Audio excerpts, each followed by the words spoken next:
The Consulting Success podcast is powered by the Clarity Coaching Program. If you'd like to work directly with the Consulting Success team and receive personal coaching and support to optimize and grow your consulting business, marketing, and revenue, visit consultingsuccess.com to find out more and apply. Welcome to the Consulting Success Podcast. I'm your host, Michael Zapersky. In this podcast, we'll dive deep into the world of elite consultants, where you'll learn the strategies, tactics, and mindset to grow a highly profitable and successful consulting business. Hey everyone, it's Michael Zapersky here, and today I'm with Steve Morse. Steve, welcome.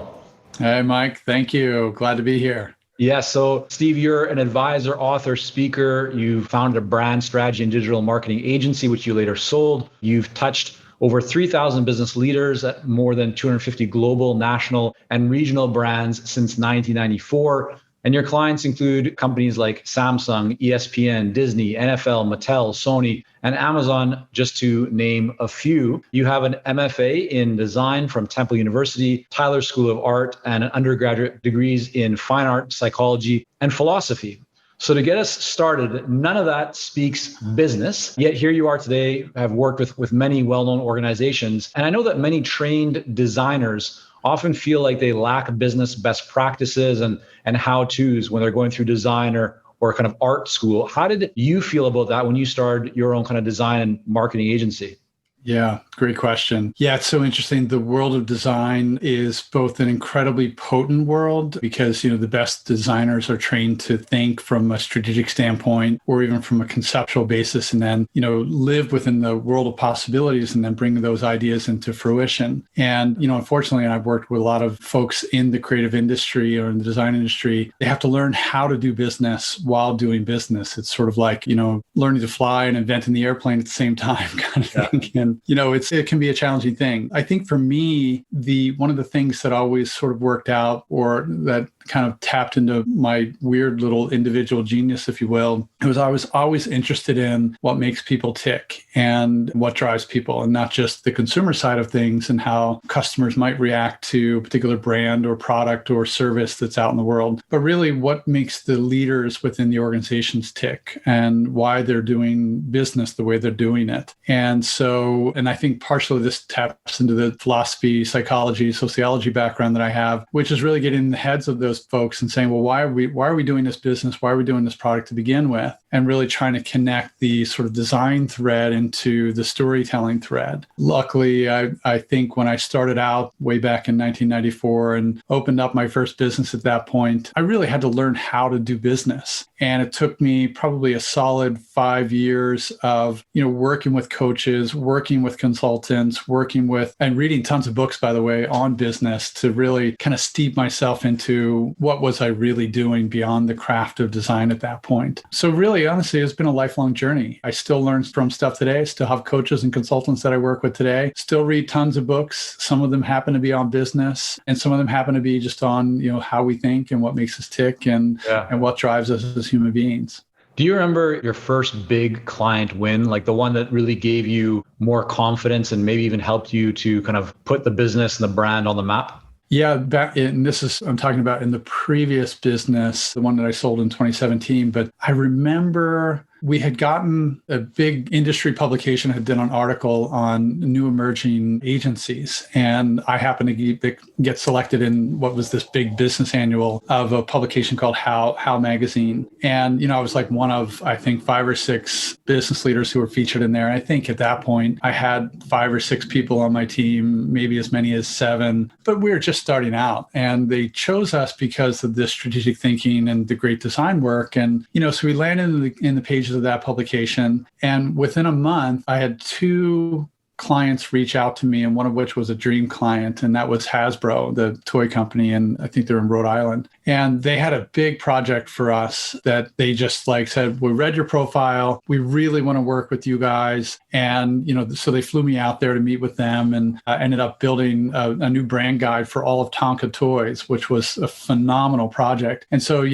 that publication, getting coverage in that, and then them seeing us in that publication was sort of what I call social proof or third-party endorsement, where they said, okay, well, if you're good enough to be in this business publication, profiled there, and we want to work with you, we love what you saw and what we talked about within the article, then that blossomed into all kinds of other things. So one client turned into the next, and we had like a 10-year relationship with Hasbro even. Let's kind of work back a little bit from there. How did you and what did you do to even end up being featured in that publication? Were you speaking a lot? Were you writing a lot? Were you sending emails to people? Like, just walk us through what you think really made the biggest difference in allowing you or in supporting you to get to that place where you got recognized. Yeah, there was some things that happened before that in the agency that I was working with in Washington, D.C. When I got out of graduate school, I climbed the agency ladder pretty quickly, and I was a 25-year-old creative director for a famous agency in Washington, D.C. And through the work that I was doing with some of the clients there, I also got coverage in all kinds of publications, which then I got to do speaking engagements and things at AIGA events, and AIGA is American Institute for Graphic Arts, and,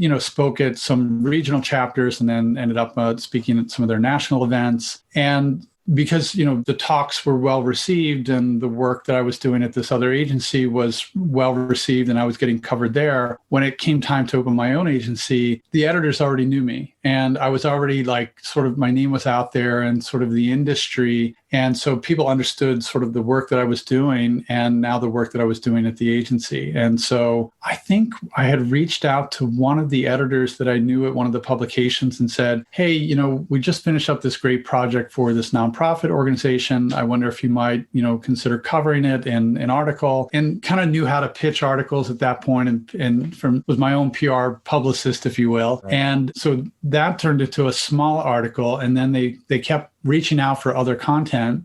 And then I ended up being asked to be in this business publication, which was for How Magazine. And I think it was because I was fusing together the strategic sides of business with the creative side of the industry. Right. So speaking doesn't hurt, doing great work doesn't hurt, and having connections at some of these publications didn't hurt back then. When you look at that experience kind of over those years, even though you were inside an agency, right? So you had the benefit of them being well known and being established and that sort of thing. Is there any lessons that you could pull out, like extract or draw from that that if you applied to, let's say, a solo independent consultant or a small consulting firm owner, or even, a small agency owner, that you think might be relevant? Like, what did you learn or kind of take away from that if you were to guide somebody and say, hey, look at this or try this or do this to get on more stages or to reach out and be accepted by editors? Anything stand out to you? Yeah, I think the biggest thing, and I probably learned this in hindsight, was the power of distilling or capturing and distilling a story that people could really get to understand. Because I was at that point, a relatively young creative director, I knew how to craft a story that was for an audience. And all I did was kind of turn that on its head when we were pitching publications, or if I was even pitching to be, a speaker on a particular stage. And so it was sort of crafting and distilling a simple story that was not so much about me, even though I was the one delivering it, but you could craft it in such a way that people out in the world could understand what that was about. And so I think it was the mindset of answering the question, what's in it for them? And I mean, literally, what's in it for them, and making sure that you shape the story that is really all about them. And this could be if you're pitching to, do a keynote, or pitching to be covered in, the New York Times or whatever. And, whenever any of those publications, they're interested in not you, but their readership. And so when you pitch the what's in it for them, you're always painting the context of what is your reader going to get out of this? What is your audience going to get out of this? Or what is your, if I'm up on a stage, what are the folks that are in the audience going to take away from this particular talk or this particular article? And making sure that you're always telling stories from that particular perspective. And honestly, I've carried it with me and used that tool over and over and over again. Yeah, love that. It's really powerful. When you look at your kind of timeline as either working in an agency, but even more when you are running your own agency, which you later sold, and then now kind of your consulting, speaking, business and so forth, has your marketing or your approach to marketing changed? If you kind of think about almost chapters of your career or your life, if you're to break those down, Are you doing a different kind of marketing today than you were doing, let's say, several years ago or when the business first got started? Can you kind of just walk us through how maybe your approach to marketing has shifted? Yeah, that's great. I think the thing that has stayed constant in the marketing is always providing value to an audience set out there. And, part of what I just talked about a moment ago, the what's in it for them, is really the articulation of that value, but making sure you're using mechanisms that create the close connection so people understand what that value is all about. And if I've changed anything over the years, I've gotten rid of anything that cannot convey the what's in it for them or that value proposition, and lean as heavy as I can into the storytelling attributes of the marketing itself. So right now for me, and by the way, I walk around the world with a particular mindset, especially when it comes to marketing for my business and even for any businesses, do a few things and do them really, really, really well, but don't try and do it all. So, we have at our disposal these days a wide spectrum of media outlets that would include, social media to book writing to speaking to podcasting and on and on and on and on. I choose really only to write books and to write blogs. Now, certainly I speak, but I do that for paid purposes. I don't have my own podcast, but when I do those things, I really want them to be something of considerable value and value for the audiences that I'm reading. And so I have a mailing list of 25,000 people who have opted into that list. And I get, every time I send out a weekly email, all kinds of feedback that says, wow, this piece landed on my desk on the day that I really needed it. Holy goodness, well done. And by the way, we've got a project coming up that we want to talk to you about, kind of thing. Now, the second part of that doesn't always happen, but I'm top of mind and people know that I'm generous in my providing of value. And I want to always infuse that generosity within my marketing. And is that different? So what I'm hearing you say right now, Steve, is that your focus today is more about content and delivering value through that content. Was that always the case? Or at times when you were, for example, starting your agency, were you doing more outreach and kind of outbound and knocking on doors or sending direct mail? Just kind of walk us through how things were before compared to today. Yeah, we used to do a wide variety of things at the agency where, we would buy mailing lists and we would send out, a series of triggered postcards or direct mail type pieces. And that was helpful, but it wasn't helpful. What we found was that it generated interest, but not necessarily the right kind of interest. And so we tried all kinds of different things around that. But the things that were more personalized were the things that tended to work best. An example, like what that would be? When you say more so like we used to create these, what I used to call unignorable openers. And, so for instance, there was a toy company that I won't mention that we ended up working with. And this was back in the early days of the founding of the business. There was a couple of toy companies that we wanted to work with, and we created custom games that were branded kind of by us for them and told a story about how we could help them. And it was like a one-off little project. And we spent hours and hours and hours on it, and only to send it to the CMO of this particular toy company, who received it on their desk, and they couldn't help but say, oh my goodness, this thing is awesome. You guys put so much work into this, and we have to talk to these guys. So it was that very personalized type of thing, and mixed with a fair bit of creativity that makes them think that you're really thinking about their business, and that, there's something to be said for people wanting to work with them, right? When I was hiring employees, for instance, one of the things I always wanted to hear was, I don't want just a job. I want to work for you or for this company, and I want to work here. Mm-hmm. And I think the same thing happens in the world of consultancy or even the agency world, where I think people want to know that you're invested in what their cause is and what their business is, and that you're not just looking for a client or your next client, but you want to be able to help them, and you're really convicted in the intent to help them, and you want to serve their business.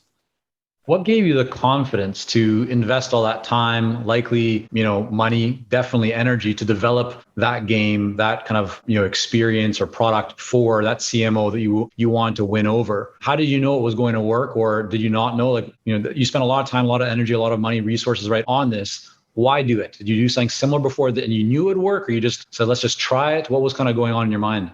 Such a great question, because I haven't really thought about that. But I don't know that I had evidence that it would work in the very beginning. I actually felt good about it. And I felt even if we never get a phone call back, it's still a great exercise to let someone know you really are thinking about them and really care. But after the first few times we did it, every time the phone rang or every time there was some type of response. Now, we didn't always get the client. There wasn't always a match, or, the budget wasn't there or something like that. But I think the confidence grew over time because we saw that it was getting traction. And back to your earlier question, we actually started abandoning all other forms of marketing other than me getting out and speaking on stages and then us sending that unignorable thing out.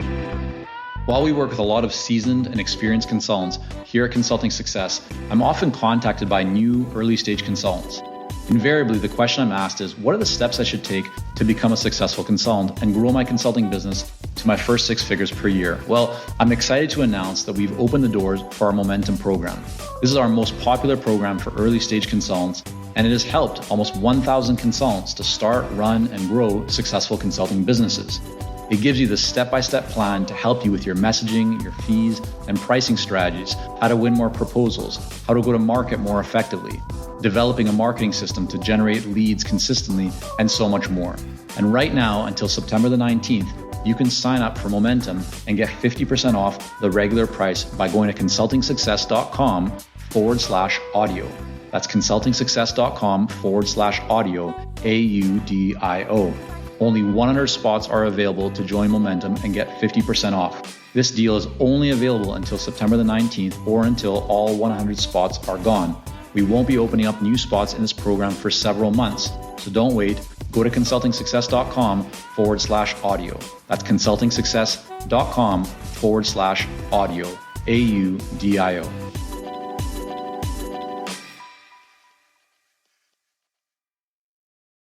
Out to people. And that was the only things we did later on, and we had great success with it.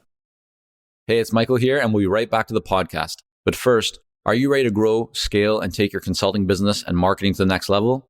If so, our Clarity Coaching program may be a great fit for you. You'll work with our experienced team to set up a strategic plan for your business and coach you step by step in areas like how to consistently attract more leads, develop a magnetic message that resonates with your ideal clients, strategically package and position your services, earn higher fees, win more proposals, and scale your business. To find out more about Clarity Coaching and apply, go to consultingsuccess.com and click on coaching. In 2017, you sold your agency business. Why? Why did you do that? Yeah, I was, I had a fairly big team at that point, and most of what I was doing, and pardon the term, was adult babysitting, which was really, when you run a fairly big team, you're really, part of your job is managing that team, and that can take up a lot of your time and energy. Where I did a time analysis over a 2-month period of how did I spend my working day? And in fact, the way I looked at it was, how do I spend my waking day? How much sleep am I getting, and how do I spend the hours of my waking day? And after 2 months of that time analysis, I looked at the time that I was spending on the things that I felt, A, that I loved, and B, that were in my sort of zone of genius, as I defined it at that point, compared to all the other time that I was spending to do on the things that I had to do. And it was about, I think it was 12% of I was in my zone of genius, and the rest of the time was just doing all the things that I had to do to run the business. And so I thought, oh goodness, what am I going to do about this? And so I couldn't figure out a way to unwind the other attributes to it. So I thought, well, maybe it's time for me to set this business up for sale and then transition out so I could do the work that I'm doing right now. And how did you do that? I mean, did you already have a potential acquirer, or did you go to a business broker, or what did you do to actually exit from that business? Yeah, lots of it are confidential, but I can talk about some of my mental approach to it. But when I made the mental decision, there were some things that I knew I wanted to structure in-house and have sort of the right team so that when I transitioned out, there was a sellable entity there. And so when I thought about, okay, there was probably 2 years worth of work to reconfigure certain things within the business so that it was ready for sale. And at that point, I just started contacting people, and there was somebody who I was working with that was kind of an expert in the merger and acquisition world. And he helped me think about how to position it. And by that point, I had a couple of suitors come my way, because there's people that want to buy businesses all the time out there. And I kept, those folks at bay for kind of a lot of years because I wasn't really interested, or at least I didn't think I was interested. But when it came time and those invitations came in, I started to have those conversations. And when I ultimately sold it was between a large holding company and another agency. And it was the large holding company would have wrapped me up for another 5 to 7 years. And I was like, not interested in that. Right. So I ended up merging with this other group.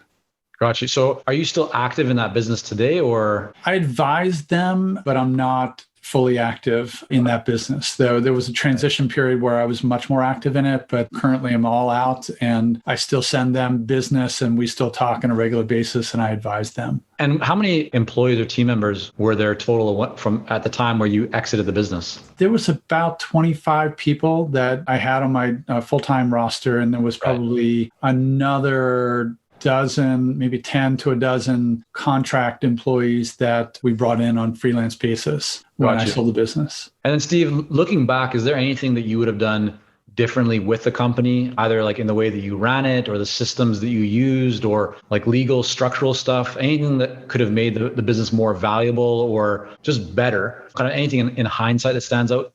Oh my gosh, how much time do we have? Yeah, maybe just a few that you think like, wow, these are important for people to know about. Yeah, I did a lot of work in the culture. I'm really proud of that within the business. I did a lot of work around the positioning for the company. So I think that was pretty valuable. And we had some intellectual property within sort of black box approaches within the business. And we built things like a learning management system that were valuable within the business. What I wish I would have done was sold it earlier. And because what I didn't realize, and this was sort of a personal thing, that I was actually ready to leave the business before I knew I was ready to leave the business. And so what I wish I would have done is sold it earlier. And what I also wish I would have done is probably opened up multiple offices, because we only had one office, and probably have something on the East Coast as well as the West Coast. I'm based in San Diego, so that we had, kind of multiple time zones covered. And I think it would have been a much more valuable entity at that point. But that would have also, to do that would have changed my life and lifestyle. So that's sort of a minor regret, if you will, but I know I have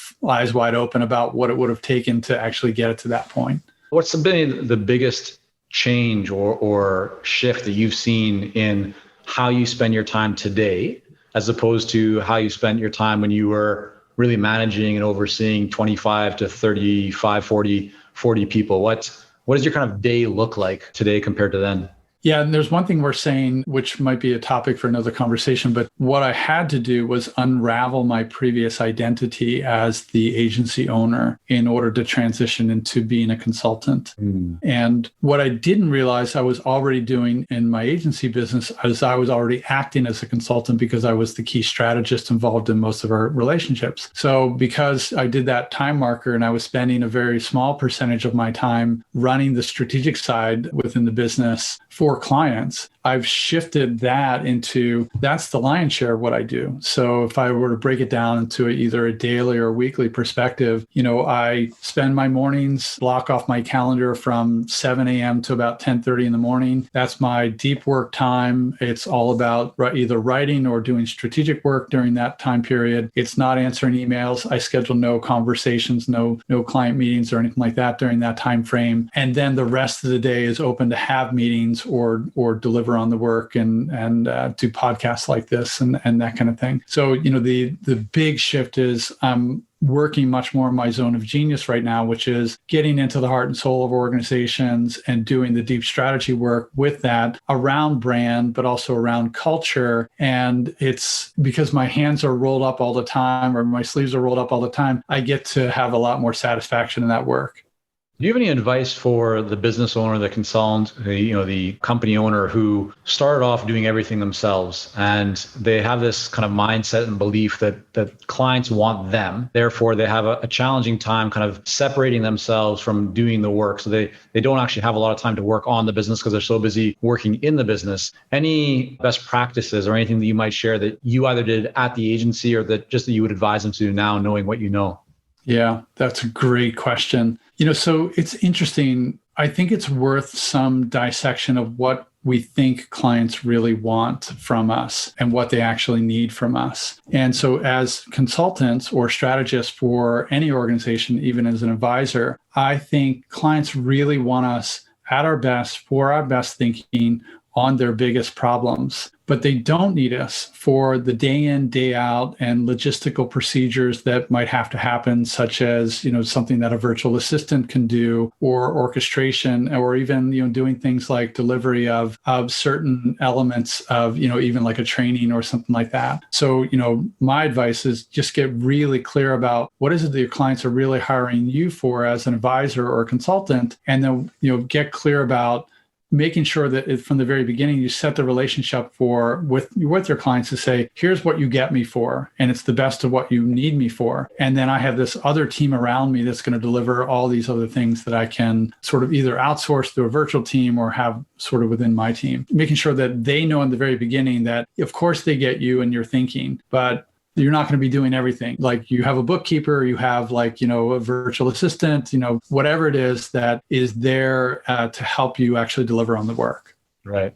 Steve, you're an expert in branding and building what you call a beautiful business. So to start, what is a beautiful business? Yeah, a beautiful business it's a vital, valuable entity that is built upon a kind of a belief-driven business that considers all stakeholders within the operation. And the stakeholder, menu or field might look like the leadership team, the managers, the entire culture, the community, your customers, any investors or partners. And partners might be like a virtual partner or, even a virtual assistant that might not be directly on your team, into the business itself. So really, the beautiful business borrows from the Japanese philosophical aesthetic tenets of beauty, which have to do with symmetry, harmony, things that are in line with laws of nature. So a beautiful business is a whole business. It's a business that operates with deep integrity based upon its beliefs and the value that it creates in and for the world. And it creates this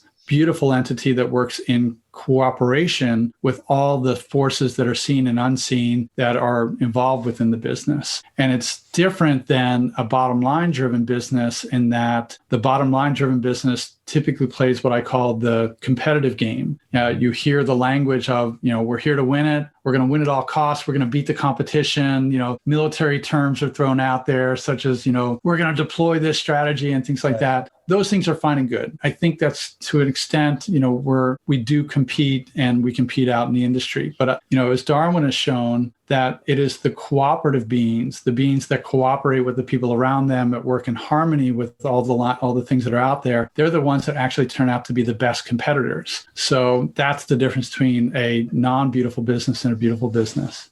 Right. What are some of the biggest mistakes that you see people and companies and brands making, regarding, a beautiful business? Like what's holding people back typically the most from having that?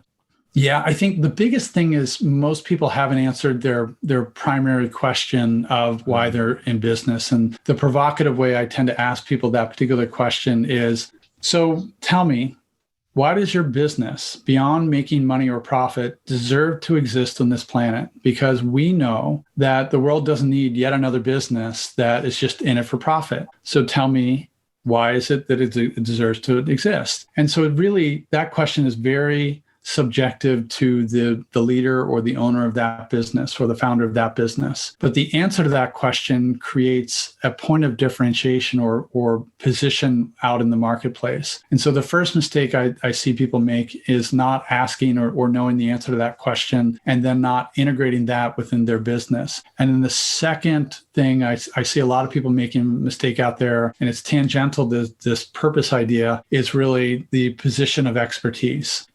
Really knowing what is it that I'm an expert at, how do I articulate that expertise, and who out there in the world actually needs it and why do they need it. And so that there's a lot of sort of generalists out there in sort of the agency world. And I've always tried to caution people away from the generalist mentality into the specialist mentality. What about the person who's listening is going, yeah, I know that, Steve, but I can help so many different people, so many different industries. I can do so much. What advice would you offer to them, or maybe steps or an exercise that either maybe you found helpful or you just believe could add value for them in going from broad and general to becoming more of the specialist and narrow and kind of expert mindset? Yeah. Well, I can tell you this, that the expert makes more money than the generalist as a by and large rule. So if you want to expand your business and also expand your earning potential, then expertise is really the only avenue to do that, because what's scarce is valuable. So that which only a few people on this planet can do, or the people who are top in their industry who have proven over and over who can do those things, they're not only specialists, but they're experts in what they're doing, and they command a higher price. And also then the people that come to you for that expertise, and you get to show up over and over and over again in your zone of genius. Whereas a generalist is constantly having to adapt and change and learn. And not that we shouldn't be doing that as human beings, but if every client is you're having to learn about how to work with that client again, then I think it's fair to ask yourself the question, are you really serving them in the best way possible? And, it's that realm of expertise where people can actually serve at a greater capacity. Yeah, it's, you mentioned Japan before, and listeners might know I've spent several years in Japan running a business there. And, what comes to mind for me when we talk about expertise is always like the Japanese swordsmith, right? Who's making the samurai sword. And if you were going into battle, you wouldn't just go to like a typical blacksmith who makes carriage wheels or, rakes or things like that. You're going to go to the samurai sword master who just does the same thing over and over and over again. Now, to some, that might sound like a little mundane and repetitive, but if you truly want the best, if you're seeking out expertise, right, then you're not going to go again to that person who just pounds any kind of metal. Like, you're going to go to the one that does the best at that specific area. So I think it's really great advice that you're providing. And I know it's a big challenge for a lot of people. So helpful to get that perspective from you as well. Steve, I want to ask you and kind of shift the conversation just a little bit, because I know that you've done a lot of thinking and studying on psychology, mindfulness, that whole area. What's been most helpful for you to slow down, to kind of put things in perspective, to enjoy the moment? Because more than ever, right, we're in a world where there is so much choice, there's so much noise, people vying for our attention, people holding the belief that the way to grow is by addition. It's always about more and more and more. What have you personally kind of found as a best practice? What have you adopted? What would you maybe suggest to people who just are feeling like they're being torn in many different directions and they're not really settled or as mindful as they'd like to be? Yeah, boy, that's a big question. Yeah, I think, meditation for me has been one of those tools that I've been doing on a daily basis for, better part of a decade plus. Right. That particular practice, which I do every morning, is very centering. It's very calming. And it reminds me sort of why I'm here. And, within meditation, there's an act of surrender, which I think is a really potent way to think about the world and life and even your work potentially. And I don't mean surrender as a passive thing, but rather an active thing. And, when we're in meditation, for instance, or when one is in meditation, thoughts are going to come. And so not having any judgment about what those thoughts might be, that you just acknowledge that there's a thought and then you just let it go. And I think the practice of that is also, I think, applicable to the business world, at least my world, from trying to stay within my zone of genius. Is I know that I can't be all things to all people, but I can be a few very special things to a few very special people. And, the arc of my life, when I think about it from an integrity standpoint, I want to make sure that I'm doing things that are in service to humanity, as big and bright as I possibly can, and that I help make the world a better place. And so when I walk through the world with that particular set of lenses on, I can more easily identify those folks that I feel like I can serve and serve in greater ways. And in a strange way, energetically, it comes back to me because, just like the writing that I put out there and the things that I talk about, whatever it is that you put out there, people are either repelled or attracted by it, right?